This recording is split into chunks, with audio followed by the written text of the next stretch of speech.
Hello मित्रों, सुनाइए कैसे हो आप सभी लोग। उम्मीद करता हूँ सभी लोग बहुत अच्छे हैं और हमेशा अच्छे रहें। मित्रों, इस वीडियो में हम डिस्कस करेंगे about the mechanism of light reaction, या ये बोले हम about the electron transport chain. मित्रों, इससे पहले वाली वीडियो में हमने डिस्कस किया था Z scheme of electron transport. Z scheme में देखा आपने कि दो फोटो सिस्टम यूज होते हैं, PS1 एंड PS2। लेकिन वहाँ पर हमने और डिटेल नहीं बताई थी, केवल यही समझाया था कि कैसे दो सिस्टम आपस में एक दूसरे से कनेक्ट रहते हैं लाइट रिएक्शन को कंप्लीट करने के लिए, फोटोसिंथेसिस के लिए। ठीक है, ये सारी हमने बातें बताई थी। ठीक है मित्रों, डिटेल में हम बताएंगे आज मैकेनिज्म ऑफ लाइट रिएक्शन के बारे में, बोले तो इलेक्ट्रॉन ट्रांसपोर्ट चेन के बारे में। मित्रों, इससे पहले आपको ये पता होना चाहिए कि लाइट रिएक्शन कहाँ होती है।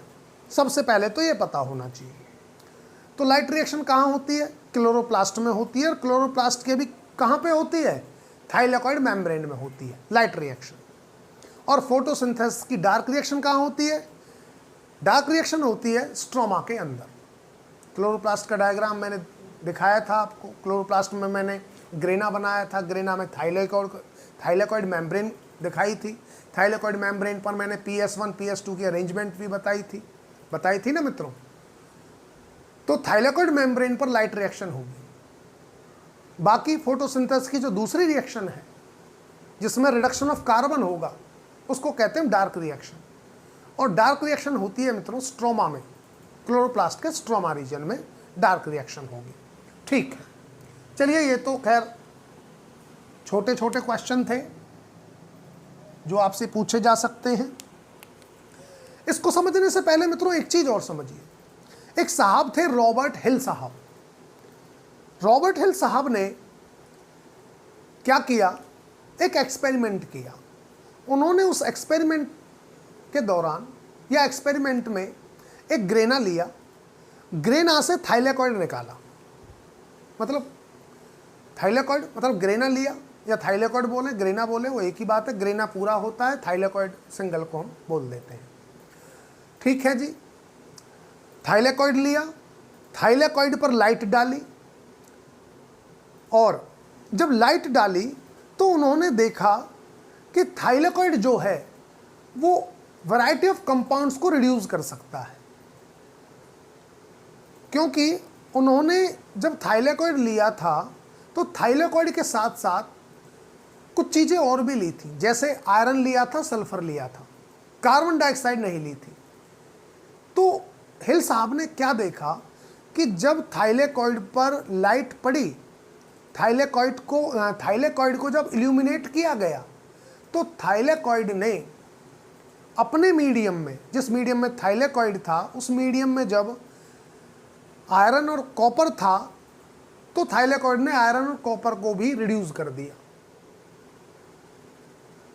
जब आयरन कॉपर को रिड्यूस कर दिया थाइलेकॉइड ने, तो उनकी समझ में आया, हिलमैन साहब की, जो रॉबर्ट हिल, हिलमैन नहीं हिल, रॉबर्ट हिल साहब जो थे, उनकी समझ में ये आ गया कि थाइलेकॉइड, बल्कि थाइलेकॉइड ना बोलकर इल्यूमिनेटेड थाइलेकॉइड बोलें, illuminated thylakoid can reduce variety of molecules. और मित्रों एक चीज और याद रखना, जो हिल साहब ने अपने एक्सपेरिमेंट में यूज किया था आयरन और कॉपर को, ठीक है ना, यही तो हुए थे रिड्यूस। कार्बन डाइऑक्साइड तो नहीं थी, कार्बन डाइऑक्साइड नहीं ली थी उन्होंने ये दो चीज ली थी, कॉपर और आयरन। इनको बोला जाता है हिल ऑक्सीडेंट। अब यहां से क्वेश्चन ये बनता है कि which of the following compound are Hill oxidant, ये क्वेश्चन आएगा। ऑप्शन दे दिए जाएंगे और उनमें से आपको ये बताना है कि कौन कौन से हैं। तो अपने दिमाग में रखना, हिल साहब ने आयरन और कॉपर लिए थे। Iron and copper are the Hill oxidants. Clear है?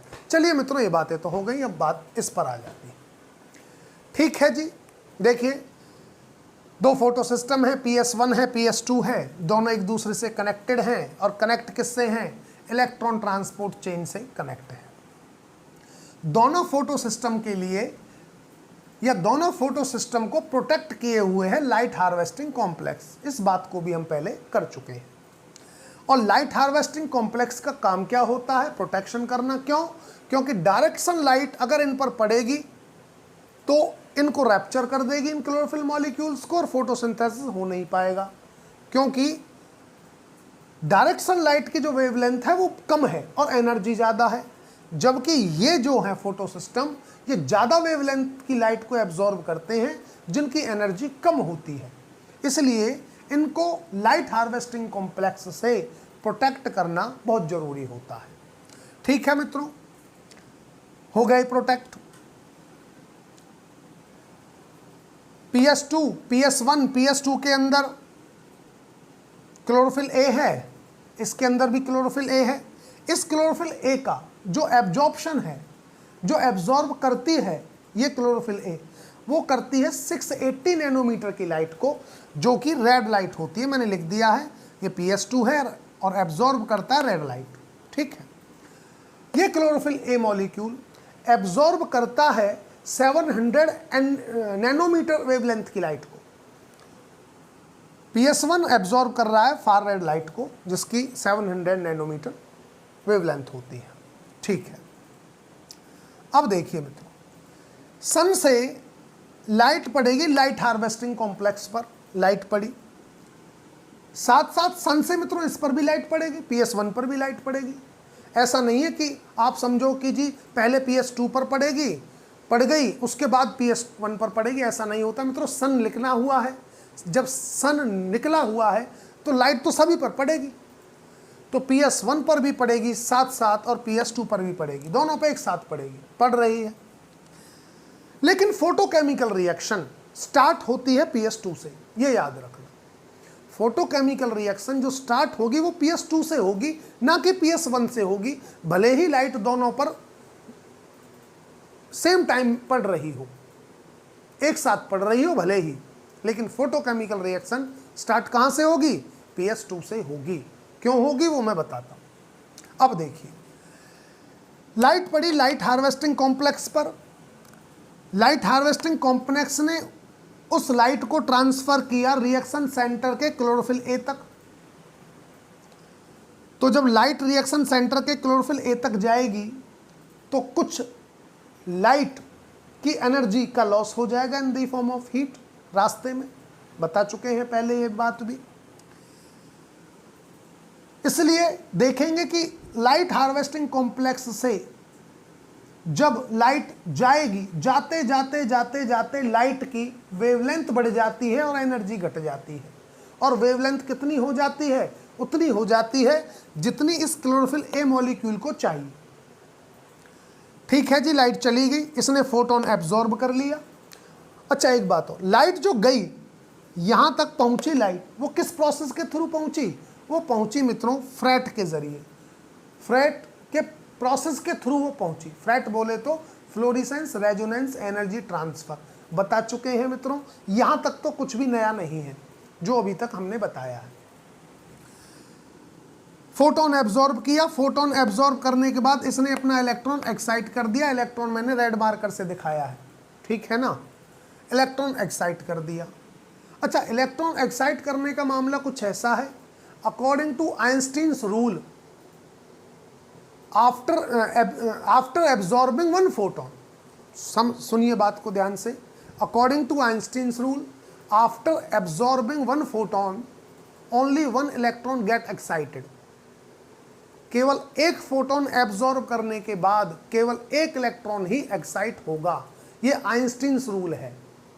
ठीक है जी, फोटोन एब्जॉर्ब किया एक इसने, एक फोटोन एब्जॉर्ब करने के बाद इसने अपना एक इलेक्ट्रॉन एक्साइट कर दिया, ये कर दिया। अब ये इलेक्ट्रॉन एक्साइट होने के बाद किसी और मॉलिक्यूल को चला जाएगा, सीधी सी बात है, जैसे फियोफाइटिन को जाएगा। लेकिन मित्रों बात अब ये आती है कि जब ये अपना इलेक्ट्रॉन एक्साइट करके किसी और मॉलिक्यूल को दे देगा तो इस मॉलिक्यूल में इलेक्ट्रॉन रिक्वायरमेंट को कौन फुलफिल करेगा? जो रिएक्शन सेंटर का क्लोरोफिल ए है ये अपने इलेक्ट्रॉन को एक्साइट करके दे देता है दूसरे कंपाउंड को, तो जाहिर सी बात है इसमें इलेक्ट्रॉन की कमी होगी, और जब इसमें इलेक्ट्रॉन की कमी होगी तो उस कमी को पूरा कौन करेगा? तो उस कमी को पूरा करने के लिए मित्रों इससे जुड़ा होता है वाटर स्प्लाइटिंग कॉम्प्लेक्स। ये जुड़ रहा, ये कनेक्ट रहता है वाटर स्प्लाइटिंग कॉम्प्लेक्स से, और वाटर स्प्लाइटिंग कॉम्प्लेक्स का काम होता है वाटर मॉलिक्यूल का ब्रेकडाउन करना। वाटर मॉलिक्यूल का ब्रेकडाउन कर देगा 4 proton plus oxygen molecule. 2 water molecule लिए हैं, क्योंकि एक लेते तो मित्रों half oxygen molecule, half oxygen molecule थोड़ी होता, तो इसलिए 2 वाटर मॉलिक्यूल लेकर ये रिएक्शन दिखाई है कि 2 वाटर मॉलिक्यूल का होता है breakdown 4 proton plus 1 oxygen molecule में। इसके साथ साथ जब ब्रेकडाउन होता है तो वाटर से 4 इलेक्ट्रॉन निकलते हैं। जब 4 इलेक्ट्रॉन वाटर मॉलिक्यूल से निकलेंगे तो वो 4 इलेक्ट्रॉन को एक्सेप्ट भी यही करता है वाटर स्प्लैटिंग कॉम्प्लेक्स, क्योंकि इस वाटर स्प्लैटिंग कॉम्प्लेक्स के अंदर मैग्नीज होता है, और मैग्नीज के पास इतनी पावर होती है कि वाटर के टूटने से, वाटर की स्प्लैटिंग होने से जब 4 इलेक्ट्रॉन निकलें तो उनको एक साथ ले लें। इसलिए वाटर स्प्लैटिंग कॉम्प्लेक्स 4 इलेक्ट्रॉन को एक साथ ले लेता है, लेकिन क्लोरोफिल ए मॉलिक्यूल को देगा एक एक करके। ऐसा नहीं है कि 4 मैंने ले लिए आप 4 को ले लो, ऐसे नहीं, क्योंकि भैया 4 इसने तो ले लिए, ये इसको दे नहीं सकता। क्यों? इसकी क्षमता ही नहीं है 4 लेने की। निकाला तो 1 था, 4 कहां से ले ले?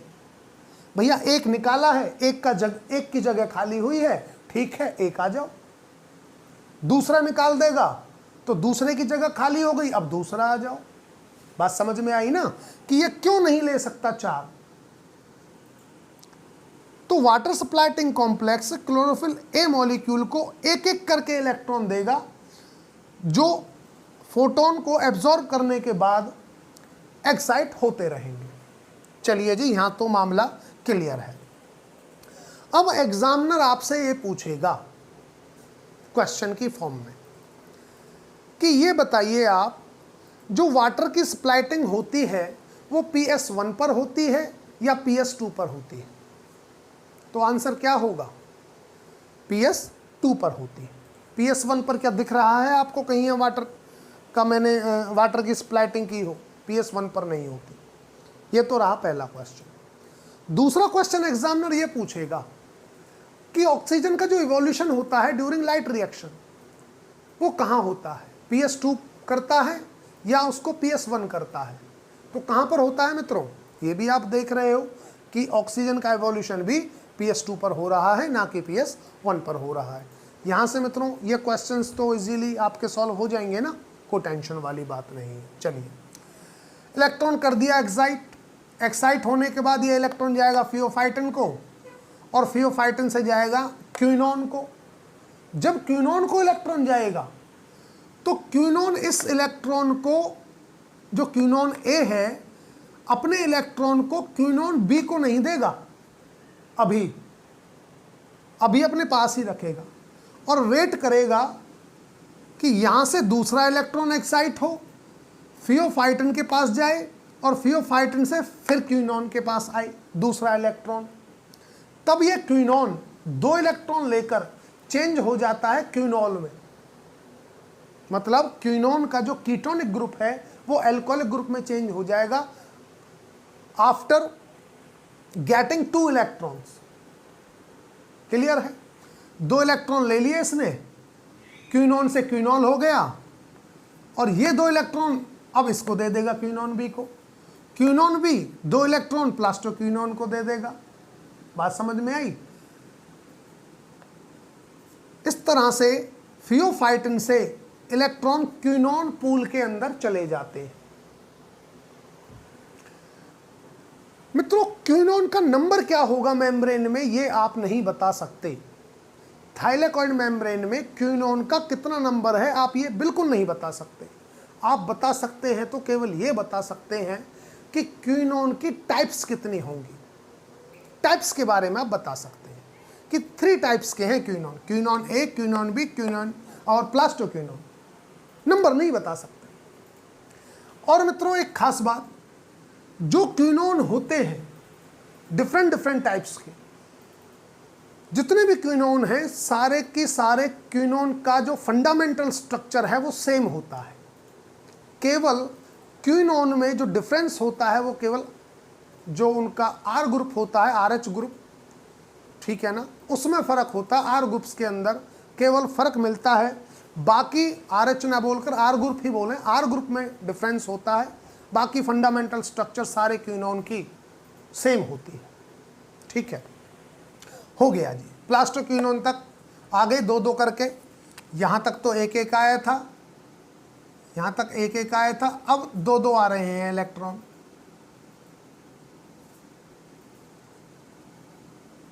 ठीक है, यहाँ तक 1 इलेक्ट्रॉन आया था, एक को इसको दिया था, फिर दूसरा हुआ, दूसरा इसके पास गया, दूसरे को भी इसको दिया। अब यहाँ से ट्रांसपोर्ट 2-2 का हो रहा है, देखिए मैंने लिख दिया है। ठीक है जी।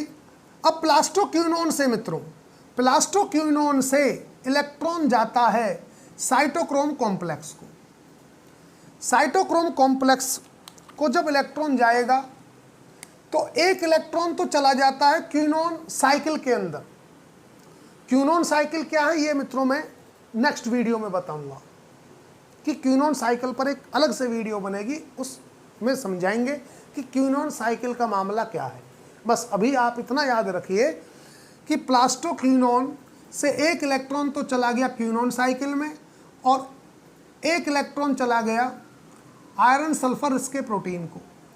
और जब आयरन रिस्के प्रोटीन को चला गया, एक इसको चला गया, तो जो 2 प्रोटॉन यहाँ लिए थे वो 2 प्रोटॉन यहाँ पे निकल गए। और कहाँ निकल गए, लिए कहाँ थे, कहाँ से थे, लिए कहाँ से थे मित्रों, लिए थे स्ट्रोमल साइड से। और एक बात याद रखना, सेल के अंदर जितना भी प्रोटॉन प्रेजेंट है वो सारा की सारा केवल पानी की वजह से है, अलग से कोई प्रोटॉन मौजूद नहीं है। वाटर की स्प्लाइटिंग होती रहती है और प्रोटॉन बनते रहते हैं, केवल और केवल वाटर की स्प्लाइटिंग, केवल और केवल पानी का है प्रोटॉन। तो स्ट्रोमल साइड से प्रोटॉन जब इलेक्ट्रॉन मूव कर रहा था तो इलेक्ट्रॉन की न्यूट्रलिटी को, मेम्ब्रेन की न्यूट्रलिटी को मेंटेन रखने के लिए प्रोटॉन स्ट्रोमल साइड से आया। जब आने के बाद साइटोक्रोम कॉम्प्लेक्स क्या करता है, साइटोक्रोम कॉम्प्लेक्स मेम्ब्रेन से उसको ल्यूमन में निकाल देता है। तो साइटोक्रोम कॉम्प्लेक्स ने प्रोटॉन को ल्यूमन में भेज दिया। और ल्यूमन याद करिए, जब थाइलेकॉइड मेम्ब्रेन मैंने ड्रॉ की थी ना मित्रों, तो बताया था ना कि थाइलेकॉइड मेम्ब्रेन सिंगल मेम्ब्रेनस होती है, सिंगल मेम्ब्रेन बना के दिखाई थी, और उसके अंदर जो था जिसमें डॉट डॉट की थी वो ल्यूमन था, और स्ट्रोमल साइड बाहर थी। तो स्ट्रोमल साइड से इस तरह से प्रोटॉन अब आ गए ल्यूमन के अंदर ड्यूरिंग इलेक्ट्रॉन ट्रांसपोर्ट। ठीक है, चलिए कोई बात नहीं, और डिटेल में मित्रों एक वीडियो इस पर भी बनेगी कि कैसे आते हैं, डोंट टेक टेंशन, आते तो इसी रास्ते से है। ठीक है ना। और जो भी प्रोटॉन ग्रेडियंट अब डेवलप होगा into the lumen for the formation of ATP molecule, वो ग्रेडियंट केवल और केवल इलेक्ट्रॉन ट्रांसपोर्ट चेन की वजह से ही डेवलप होता है। ठीक है, बनवाएंगे, एटीपी भी बनवाएंगे, दिखाएंगे आपको कि ल्यूमन में देखिए कैसे प्रोटॉन ग्रेडियंट बन गया इलेक्ट्रॉन ट्रांसपोर्ट चेन की वजह से। अब ये प्रोटॉन ग्रेडियंट कैसे एटीपी बनाएगा, वो सारी बातें मित्रों बताएंगे, वीडियो उसके लिए स्पेशल बनाएंगे, डोंट टेक टेंशन। ठीक है जी, इलेक्ट्रॉन पहुंचा दिया हमने साइटोक्रोम कॉम्प्लेक्स तक, और साइटोक्रोम कॉम्प्लेक्स ने प्रोटॉन 2 प्रोटॉन निकाल दिए ल्यूमन के अंदर। यहां पर जो मेन बात है दिमाग में रखने वाली वो ये है कि प्लास्टोक्विनोन से जब इलेक्ट्रॉन पहुंचा आयरन सल्फर इसके प्रोटीन को, और एक पहुंचा साइटोक्रोम बी को क्विनोन साइकिल के लिए, उस टाइम साइटोक्रोम कॉम्प्लेक्स 2 प्रोटॉन निकाल देता है, और आयरन सल्फर इसके प्रोटीन से वो इलेक्ट्रॉन आगे जाता है साइटोक्रोम एफ को, और साइटोक्रोम एफ से इलेक्ट्रॉन गया प्लास्टोसाइनिन को। यहां तक तो मित्रों दो दो आ रहे थे, देखे ना आपने, यहां एक था वो मिटा दिया था गलती से। लो जी, अब फिर से क्या हो जाएगा, सिंगल इलेक्ट्रॉन हो जाएगा। यहां से सिंगल इसको आया, एक इलेक्ट्रॉन इसको आ गया, ट्रांसपोर्ट हो रहा है साइटोक्रोम कॉम्प्लेक्स के थ्रू केवल एक इलेक्ट्रॉन का, बट प्रोटॉन की पंपिंग कितनी हो रही है, 2 प्रोटॉन की। यह खास बात है यहां पर कि जब प्लास्टोक्विनोन से इलेक्ट्रॉन पास होता है थ्रू साइटोक्रोम कॉम्प्लेक्स तो पास होता है एक इलेक्ट्रॉन, बट प्रोटॉन की पंपिंग जो हुई ल्यूमन के अंदर वो हुई 2 प्रोटॉन की। ठीक है, चलिए कोई बात नहीं मित्रों, प्लास्टोसाइनिन को आ गया इलेक्ट्रॉन, और प्लास्टोसाइनिन इलेक्ट्रॉन को फिर किसको देगा, प्लास्टोसाइनिन को आ गया। अब प्लास्टोसाइनिन इलेक्ट्रॉन को दे देगा किसको, जो रिएक्शन सेंटर PS1 का है, रिएक्शन सेंटर क्लोरोफिल A है जो PS1 का, उसको दे देगा इलेक्ट्रॉन। अब बात आती है भाई इसको देने की नीड क्यों पड़ी, उसका कारण है मित्रों, देखो बात तो सीधी सी है कि लाइट जब इस पर पड़ी थी तो लाइट तो इस पर भी पड़ी थी, मानते हो। जब लाइट इसके लाइट हार्वेस्टिंग कॉम्प्लेक्स पर पड़ी थी तो इसके लाइट हार्वेस्टिंग कॉम्प्लेक्स ने भी फोटोन को क्लोरोफिल A तक भेजा, और जब इस पर फोटोन पड़ा तो मित्रों इसने भी तो अपना इलेक्ट्रॉन एक्साइट किया ना। जब इसने अपना इलेक्ट्रॉन एक्साइट किया और वो इलेक्ट्रॉन किसी अदर मॉलिक्यूल को जाएगा तो इलेक्ट्रॉन रिक्वायरमेंट तो इसको भी पड़ेगी, मानते हो। इसको इलेक्ट्रॉन रिक्वायरमेंट पड़ी, उस रिक्वायरमेंट को फुलफिल कौन करेगा, उस रिक्वायरमेंट को फुलफिल करेगा प्लास्टोसाइनिन। जो प्लास्टोसाइनिन ने साइटोक्रोम कॉम्प्लेक्स से इलेक्ट्रॉन लिया है, अब उसको देगा इसको, क्योंकि ये आफ्टर एब्जॉर्बिंग फोटोन अपने इलेक्ट्रॉन को एक्साइट कर चुका है, जो इलेक्ट्रॉन अदर मॉलिक्यूल को चला गया, तो अब इसको रिक्वायरमेंट है इलेक्ट्रॉन की, और उस रिक्वायरमेंट को फुलफिल कर रहा है प्लास्टोसाइनिन। अब प्लास्टोसाइनिन के पास किसका इलेक्ट्रॉन है, और प्लास्टोसाइनिन के पास इलेक्ट्रॉन खुद के पास है PS2 का इलेक्ट्रॉन। तो मैं ये कह सकता हूं कि PS1 का जो इलेक्ट्रॉन रिक्वायरमेंट है उसको फुलफिल करता है PS2, कह सकता हूं ना मित्रों मैं। भाई यहां थोड़ी है वाटर मॉलिक्यूल कि वाटर तोड़ा इलेक्ट्रॉन ले लिया, नहीं ना, लेकिन रिक्वायरमेंट तो यहां है इलेक्ट्रॉन की, और रिक्वायरमेंट को फुलफिल अब किसका इलेक्ट्रॉन कर रहा है, PS2 का जा रहा है ना थ्रू प्लास्टोसाइनिन। बट PS2 के क्लोरोफिल A के अंदर जो रिक्वायरमेंट है इलेक्ट्रॉन की, उसको फुलफिल कौन करता है, उसको फुलफिल करता है वाटर मॉलिक्यूल। यहां तक मामला क्लियर है। चलो पूछा जा सकता है ना मित्रों, क्वेश्चन पूछा जा सकता है आपसे कि इसकी रिक्वायरमेंट जो ये है, जब इसको जरूरत होती है इलेक्ट्रॉन की PS1 के क्लोरोफिल A को, तो कौन इलेक्ट्रॉन दे रहा है, PS2। PS2 को कौन इलेक्ट्रॉन दे रहा है, PS2 को दे रहा है वाटर मॉलिक्यूल। ये क्वेश्चन पूछा जा सकता है, ठीक है। इलेक्ट्रॉन मित्रों एक्साइट किया इसने आफ्टर एब्जॉर्बिंग लाइट, ये इलेक्ट्रॉन जाता है A0 मॉलिक्यूल को, और A0 मॉलिक्यूल को माना जाता है कि ये प्रोबेबली क्लोरोफिल A मॉलिक्यूल है। प्रोबेबली वर्ड लगाया, कंफर्मेशन नहीं है, प्रोबेबली हो सकता है कि ये, या ऐसा लगता है कि क्लोरोफिल A मॉलिक्यूल है। A0 से इलेक्ट्रॉन गया A1 को, A1 से इलेक्ट्रॉन जाता है आयरन सल्फर इसके प्रोटीन को, आयरन सल्फर इसके प्रोटीन से इलेक्ट्रॉन जाता है आयरन SA प्रोटीन को, और इससे इलेक्ट्रॉन गया आयरन SB प्रोटीन को, उसके बाद इलेक्ट्रॉन गया फेराडॉक्सिन जो एक फ्लेवोप्रोटीन है।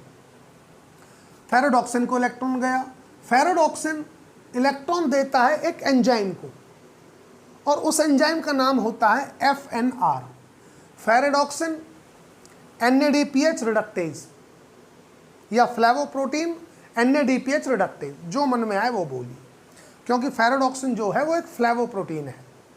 ठीक है ना, फेरेडॉक्सिन बोलो, फ्लेवोप्रोटीन बोलो, जो आप चाहो। फेरेडॉक्सिन ने दे दिया FNR को इलेक्ट्रॉन। FNR क्या है? ये एंजाइम है। जब इस एंजाइम को इलेक्ट्रॉन दे दिया, ये एंजाइम क्या करेगा? ये एंजाइम NADP को रिड्यूस कर देगा 2 इलेक्ट्रॉन देकर। जब NADP को रिड्यूस कर देगा, ओहो, NADP को कर दिया रिड्यूस, तो बन गया NADPH2। तो ये थी मित्रों जेड स्कीम, जिसमें इलेक्ट्रॉन ट्रांसपोर्ट चेन को समझाया गया है। अब ये बताइए, ये जो इलेक्ट्रॉन ट्रांसपोर्ट है ये लीनियर है या साइक्लिक है? साइकिल का मतलब है इलेक्ट्रॉन जहां से निकला वहीं को आ जाए, तो उसको हम साइक्लिक कहेंगे। और लीनियर का मतलब ये है कि इलेक्ट्रॉन जिसका है वहां ना आए, कहीं और जाए। तो क्या है, कौन सी साइक्लिक है? ये लीनियर है, साइक्लिक तो नहीं है कि इलेक्ट्रॉन इसी को थोड़ी आ रहा है, इसका इलेक्ट्रॉन इसको थोड़ी आ रहा है, नहीं आ रहा है। इसलिए मित्रों इलेक्ट्रॉन ट्रांसपोर्ट चेन हम देखेंगे 2 तरह की होती है, एक होती है लीनियर, एक होती है साइक्लिक। साइक्लिक पर डिस्कशन करेंगे हम किसी और क्लास में। तो ये है लीनियर इलेक्ट्रॉन ट्रांसपोर्ट चेन। अब लीनियर इलेक्ट्रॉन ट्रांसपोर्ट चेन के अंदर फर्स्ट डोनर इलेक्ट्रॉन का कौन है, आप बताएं मुझे। Who is the first donor in the photochemical reaction? कौन है? तो फर्स्ट डोनर है ये PS2,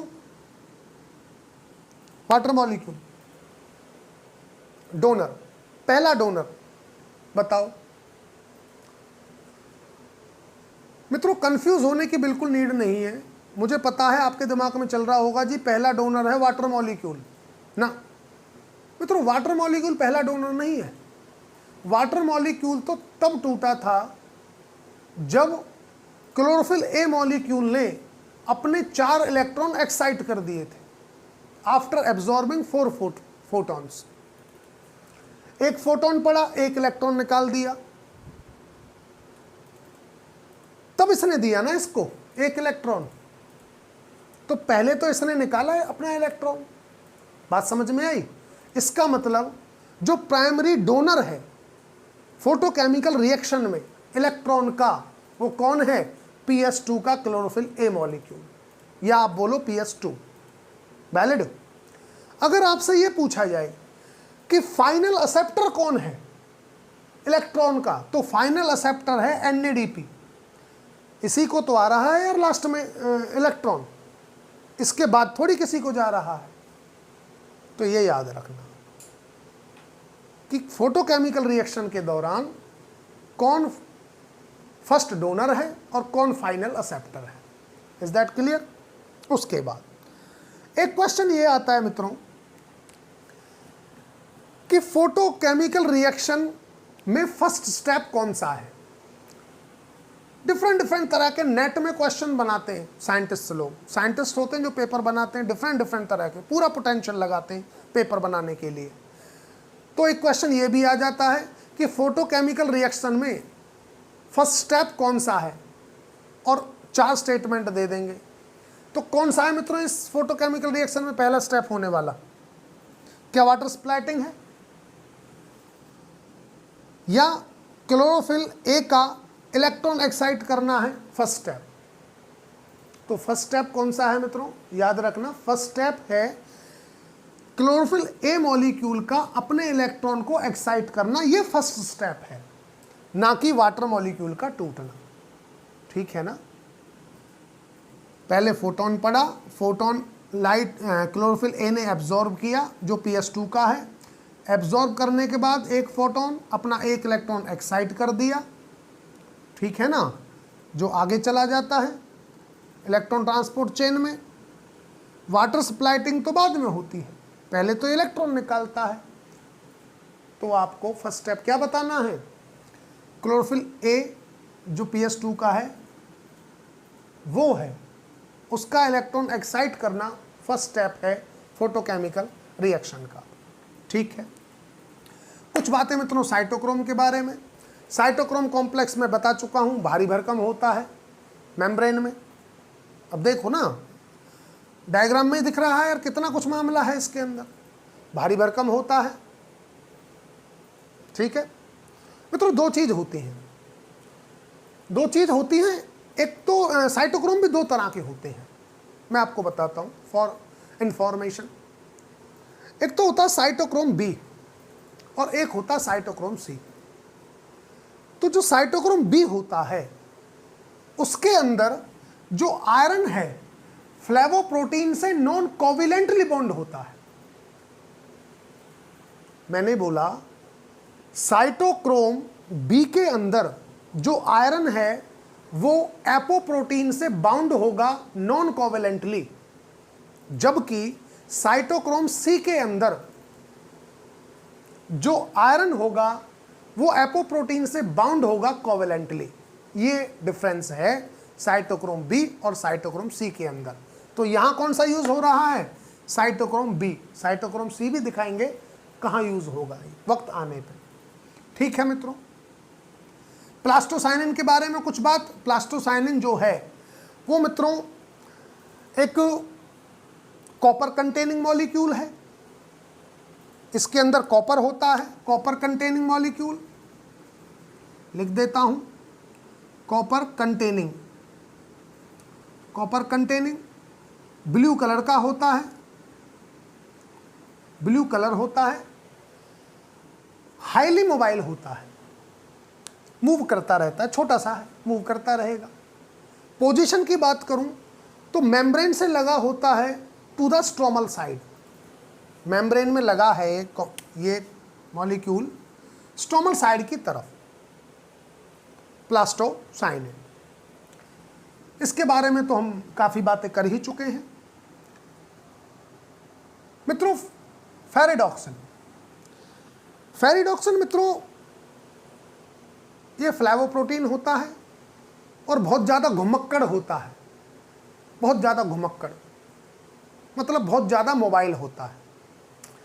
देखेंगे फेरिडॉक्सिन के बारे में कि जिसको भी कहीं जरूरत पड़ी इलेक्ट्रॉन की तुरंत भागा जाएगा, लो मैं देता हूँ इलेक्ट्रॉन, ये लो। तो बहुत ज़्यादा घुमक्कड़ है, इलेक्ट्रॉन देता फिरता है, लो ये लो इलेक्ट्रॉन और मज़े करो। तो ये काम फेरिडॉक्सिन करता है मित्रों। क्वेश्चन नेट में एक और आता है जो बहुत पॉपुलर है और काफ़ी बार आ भी चुका है। वो क्या करते हैं, वो सीक्वेंस पूछते हैं, विच of the following sequence is correct, और 4 ऑप्शन दे देंगे। और 4 ऑप्शन में सीक्वेंस ज़्यादा कुछ नहीं पूछते, इसका पूछते हैं। ये वाला सीक्वेंस आता है मित्रों, ये वाला ज़्यादातर क्वेश्चंस आपको इस वाले सीक्वेंस के मिलेंगे। करेक्ट सीक्वेंस तो ये है A0 A1 से गया इलेक्ट्रॉन आयरन सल्फर इसके प्रोटीन को, इससे गया आयरन एस से protein, iron SB protein, ferredoxin से FNR और FNR ने रिड्यूस कर दिया। करेक्ट सीक्वेंस ये है। लेकिन वो क्या करेंगे, सीक्वेंस में चेंज कर करके 4 ऑप्शन बना देंगे और करेक्ट रखेंगे 1। तो वहाँ पर कंफ्यूज नहीं होना है आपको, ठीक है। ये बातें मित्रों याद रखना। तो कुछ बातें और हैं मित्रों, समय आते आते टाइम टू टाइम बताते रहेंगे कि किस तरह ये इसमें से क्वेश्चंस पुटअप होते हैं। हालांकि मैं हो सकता है क्वेश्चंस पर भी, हो सकता है नहीं, डेफिनेटली मैं क्वेश्चंस पर भी वीडियो बनाऊंगा मित्रों। लेकिन अभी थोड़ा सा सिलेबस चल रहा है तो इसको चलने देते हैं, कोई ऐसी टेंशन वाली बात नहीं है। बाकी थोड़ा सा याद रखना जो चीज़ें मैंने बताई हैं आपको। क्विनोन के बारे में और बता देता हूँ। ये तो मैंने बता ही दिया कि जब क्विनोन यहीं से 2-2 इलेक्ट्रॉन लेना स्टार्ट कर देगा, 2 इलेक्ट्रॉन लेगा, 2 इलेक्ट्रॉन आ जाएंगे क्विनोन से क्विनॉल में चेंज हो जाएगा, और जैसे ही क्विनॉल में चेंज होगा तो अपना इलेक्ट्रॉन दे देगा क्यूबी को, और फिर से सेमी क्विनॉन हो गया, क्विनॉन हो गया, सेमी क्विनॉन नहीं, क्विनॉन हो गया।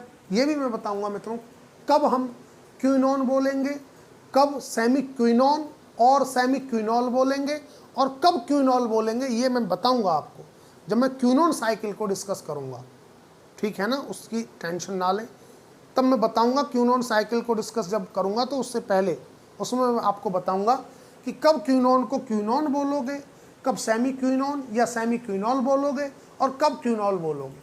तो अभी फिलहाल ये याद रखिए, 2 इलेक्ट्रॉन लेकर क्विनॉन से क्विनॉल हो गया, इसने अपना 2 इलेक्ट्रॉन क्विनॉन बी को दे दिया, क्विनॉन बी को जब दे दिया तो फिर से सेमी क्विनॉन हो गया, ये क्विनॉल हो गया, ये अपने 2 इलेक्ट्रॉन प्लास्टो क्विनॉन को दे देता है, तो प्लास्टो क्विनॉन हो जाता है प्लास्टो क्विनॉल, और ये हो गया क्विनॉन।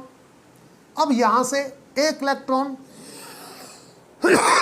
चला जाता है मित्रों क्विनॉन साइकिल के अंदर, और 1 इलेक्ट्रॉन चला जाता है आयरन सल्फर इसके प्रोटीन को। आयरन सल्फर इसके प्रोटीन को गया, 1 इलेक्ट्रॉन इसको गया। इसके दौरान साइटोक्रोम कॉम्प्लेक्स ने 2 प्रोटॉन ल्यूमन में ट्रांसपोर्ट कर दिए फ्रॉम स्ट्रोमल साइड, और स्ट्रोमल साइड से ये जो प्रोटॉन आया था, ये ऐसा नहीं है कि अब उठा के इसने पटके ना, ये तब आया था यहाँ पर फियोफाइटिन से, जब इलेक्ट्रॉन क्विनॉन को जा रहा था, ये याद रखना। ठीक है जी, साइटोक्रोम आयरन सल्फर इसके प्रोटीन से इलेक्ट्रॉन आया साइटोक्रोम एफ को, साइटोक्रोम एफ से प्लास्टोसाइनिन, प्लास्टोसाइनिन हाईली मोबाइल होता है, लो मॉलिक्यूलर वेट होता है, ब्लू इन कलर होता है, ठीक है ना, स्ट्रोमल साइड में लगा होता है टू द मेम्ब्रेन। प्लास्टोसाइनिन ने इलेक्ट्रॉन दे दिया क्लोरोफिल ए को, क्लोरोफिल ए को इलेक्ट्रॉन कब दिया, दिया जब ये ऑलरेडी अपना 1 इलेक्ट्रॉन एक्साइट कर चुका था आफ्टर एब्जॉर्बिंग 1 फोटोन, तब दिया। कभी ये समझ लो कि इसने एक्साइट नहीं किया फिर भी दे दिया, दे कहां से दोगे यार, जब जगह ही नहीं है, दे तो नहीं पाएगा ना। हाँ, पहले इसने फोटोन एब्जॉर्ब किया होगा, करने के बाद इलेक्ट्रॉन एक्साइट किया होगा, और तब जब जगह होगी तब प्लास्टोसाइनिन ने इसको इलेक्ट्रॉन दिया, दे दिया, कोई बात नहीं। इलेक्ट्रॉन अब ऐसे आ गया, वाटर स्प्लाइटिंग यहां नहीं होती, ऑक्सीजन एवोल्यूशन PS1 पर नहीं है, वाटर स्प्लाइटिंग यहां होती है, ऑक्सीजन एवोल्यूशन भी यहां होती है। PS2 is the first donor in the photochemical reaction, and the final acceptor of the electron is the NADP, ठीक है ना। The first step in the photochemical reaction is the oxidation of chlorophyll A molecule of photosystem 2। तो मित्रों ये हो जाता है आपका linear electron transport chain. Linear electron transport chain में 2 चीजें बनती हैं मित्रों, एक तो ATP भी बनेगा और एक NADPH2 भी बनेगा। ये दोनों चीजों का फॉर्मेशन होता है during electron transport chain. Cyclic में हम देखेंगे ये दोनों चीजें नहीं बनेंगी, केवल ATP बनेगा। वो कैसे, बात तो पूरी उस वीडियो में ही करेंगे, लेकिन फिर भी मैं बता देता हूं क्यों, कैसे, थोड़ा सा आइडिया दे देता हूं ताकि मेरा काम तब आसान हो जाए। देखो मित्रों, जैसा कि नाम है साइक्लिक, तो साइक्लिक में केवल एक ही फोटो सिस्टम इन्वॉल्व होता है, वो होता है PS1, PS2 इन्वॉल्व नहीं होगा। ये भी क्वेश्चन आता है मित्रों नेट में कि during linear electron transport chain how many systems are involve, तो दोनों इन्वॉल्व हैं, PS1 भी इन्वॉल्व है, PS2 भी इन्वॉल्व है लीनियर इलेक्ट्रॉन ट्रांसपोर्ट चेन में, या बोलो non cyclic electron transport chain में दोनों फोटो सिस्टम इन्वॉल्व हैं। ठीक है, ऐसा नहीं है केवल एक ही हो, हालांकि जब एग्जामिनर पे ऑप्शन बनाएगा तो वो डिफरेंट बनाएगा, only PS1 is present, only PS2 is present, both are present, none of these, इस तरह से। तो आपको याद रखना है कितने हैं, दोनों हैं। लेकिन जब हम साइक्लिक करेंगे तो साइक्लिक में दोनों ना होकर केवल PS1 होगा, ठीक है।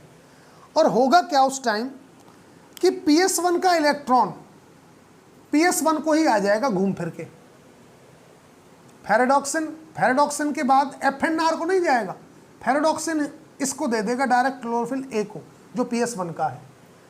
अब एक बात बताओ यार, जब इलेक्ट्रॉन इसका इलेक्ट्रॉन इसी को आ गया तो NADPS तो कहीं बना ही नहीं। लेकिन एक चीज हो रही है, इलेक्ट्रॉन का ट्रांसपोर्ट तो हो रहा है ना भाई, सीधी सी बात, इलेक्ट्रॉन तो मूव कर रहा है, ट्रांसपोर्ट तो इलेक्ट्रॉन का हो रहा है। और ड्यूरिंग ट्रांसपोर्ट प्रोटॉन की पंपिंग होगी, और प्रोटॉन की पंपिंग होगी अगर ल्यूमन में तो प्रोटॉन ग्रेडियंट बनेगा, और प्रोटॉन ग्रेडियंट बना तो प्रोटॉन ग्रेडियंट क्या करेगा, वो प्रोटॉन ग्रेडियंट बाहर निकलने की कोशिश करेगा, बाहर निकालेगा प्रोटॉन्स को थ्रू FOF1 पार्टिकल। याद हो तो आपको एक वीडियो में कराया था मैंने पिछली वाली कि FOF1 पार्टिकल क्या करता है, और F1 पार्टिकल जो कैटालिटिक होता है वही ATP बनवाता है। जब प्रोटॉन बाहर निकलते हैं तो वो सब यूनिट रोटेट होती है, रोटेशन से वो ADP से ATP बनवा देता है। तो during cyclic electron transport chain only ATP is formed, but during linear electron transport chain ATP and NADPS2 both are formed. Is that clear मित्रों? तो मुझे लगता है मामला तो सारा समझ में आ गया है मित्रों। बाकी आपको लगे कि गुरुजी हमें यहाँ दिक्कत हो रही है, थोड़ा सा इस पर कमेंट करिए, या कुछ और लगे, या आपकी कुछ क्वेश्चंस हों, या कुछ समझ में ना आया हो, तो मित्रों मुझे कमेंट करके आप ज़रूर बताएं, ताकि मैं हो सकता है नेक्स्ट वीडियो आपकी प्रॉब्लम्स पर ही बना दूं, मैं किसी और टॉपिक को ना लूं। तो आपका बताना बहुत ज़रूरी है, ठीक है मित्रों। मिलते हैं फिर नेक्स्ट वीडियो में, तब तक के लिए thank you so much. Okay bye मित्रों।